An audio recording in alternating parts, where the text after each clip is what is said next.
Hi, welcome. It's December 12th. We're ready to do another ornament for today. And let's see what we have. December 12th is right here. Oh, let's see.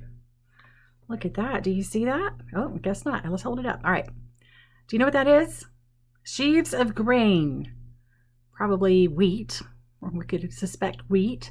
And this story is so cool. We've been going through like different people in the Bible, and there are so many great stories. And this one is about a woman named Ruth, who actually is not an Israelite. She is from Moab, and she marries a guy from one of the Hebrew guys, but he's in Moab at the time. She has a mother-in-law named Naomi, and she marries Naomi's son. Well, the son dies, and Naomi's left all by herself. Her husband's already died. Both boys have died.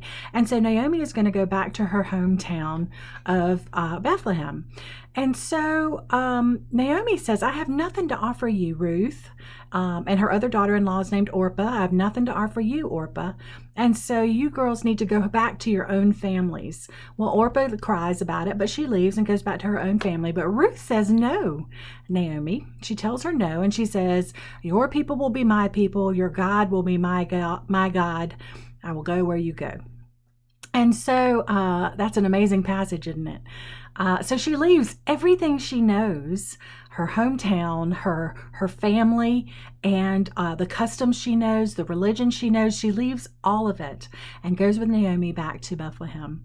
And in Bethlehem, Naomi doesn't know what to do to help her and herself. They don't have any money. They don't have a guy to take care of them, which is how it was back then. And so Naomi sends Ruth into a field, the field of a guy named Boaz.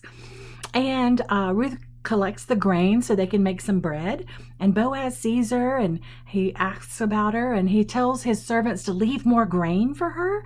And so they do. And she takes all this bunch of grain home, and Naomi sees it and she's like, wow, you got that much grain? That's amazing. You should go back there. And so she went back, and finally Naomi realizes that Boaz is trying to help them out. And eventually Boaz and Ruth get married, and they have a baby named Obed. And then Obed has a son named Jesse, and Jesse has a son named David, and hopefully you remember that name. But that's so cool. And the other really cool thing is we talked about the spies and the red cord. You remember her name? Her name was Rahab. Rahab was Boaz's mother. Isn't that neat? All these stories tie together, and they're all beautiful. So Rahab was a foreigner, and then her son Boaz was kind to a foreigner and married her. Her name was Ruth.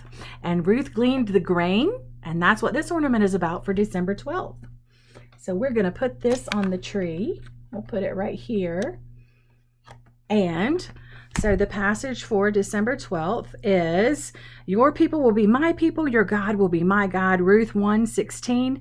And the phrase is the little things. It's the little things that mean so much. Y'all have a great day.